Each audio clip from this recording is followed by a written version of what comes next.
Hey guys, it's Sarah. So today I'm going to teach you how to turn plastic grocery bags into a reusable tote bag.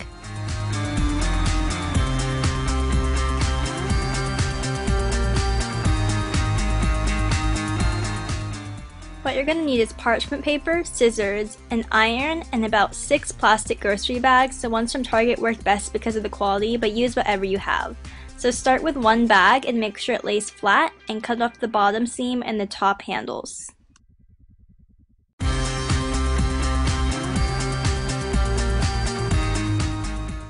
Open up the bag and you should have one big loop.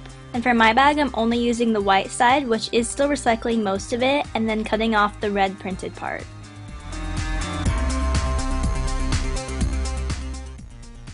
Set this portion aside and save one sheet to use for later. You should be left with one sheet of plastic and repeat with your other 5 bags. Now take out a piece of parchment paper that is longer than each of your sheets. Then set down 3 plastic sheets on top of it, and then place another long piece of parchment paper over it. Now go over the pieces of parchment paper with your iron, starting from the bottom and working your way up just to avoid any air bubbles, and keeping in constant motion so you don't melt through the plastic. Still keep in mind that you should be doing this in a well-ventilated area. Once the top pieces are fused, turn it over and repeat the process on the other side.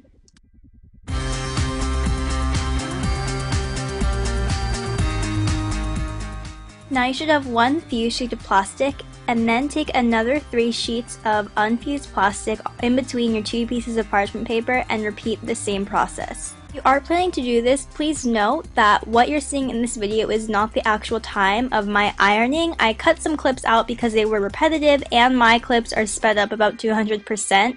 So if you're trying this, don't be discouraged because it took you like twice as long as what this video is showing.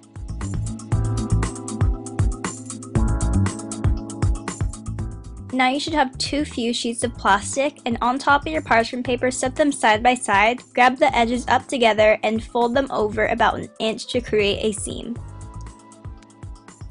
Put your second piece of parchment paper on top and iron over this seam. Then flip it over and iron the seam on the other side.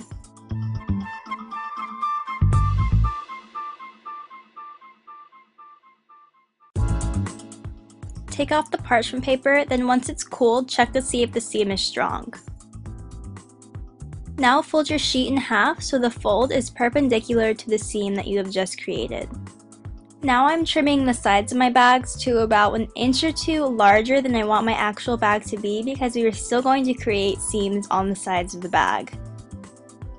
Now place your parchment paper on top and start creating those seams.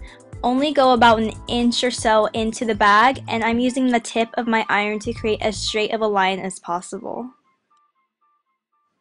Then iron the seam on the other side.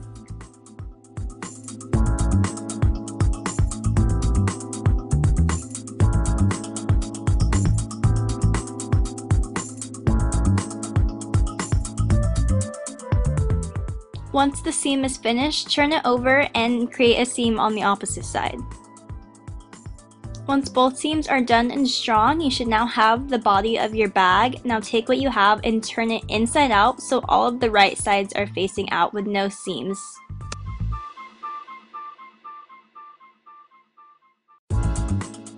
Especially make sure that the sides and corners of your bag lay flat.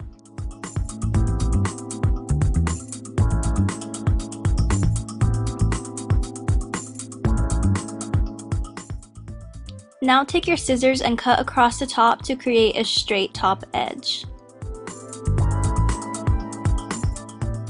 Set your bag aside and grab one of the red printed sheets. Now cut about 3 or 4 inches to use as handles. I'm using the width of 3 Target symbols. Now fold one of the strips into the width that you want your handle, and I'm folding mine into thirds, so 1 row of Target sides each.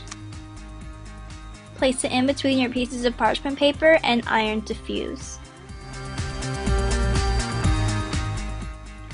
Then flip it over and iron the other side, and then once that side is done, repeat with the other strip to make the second handle.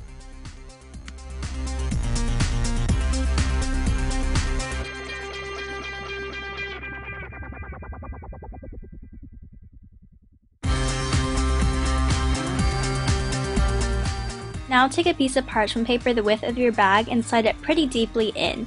Take a handle on the outside of your bag and place a piece of parchment paper on top. Take your iron and fuse the handle to the outside of the bag, making sure only to iron where the piece of parchment paper is in the middle, otherwise you'll seal your bag shut. Then repeat with your other handle, fusing it to the outside of the bag. It is best to be slow and do one side at a time just to make it a lot easier on yourself. Then you should have the first handle on your bag, flip it over and repeat with the other side.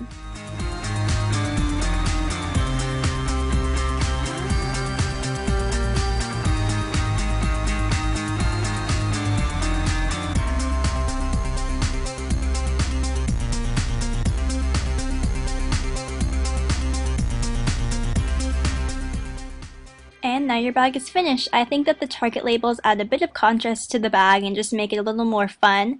And you can hold about anything. Here's 3 magazines, which are pretty heavy, I would say. And the handles and the bag just stay strong and you can shake it around and everything and it'll be totally fine.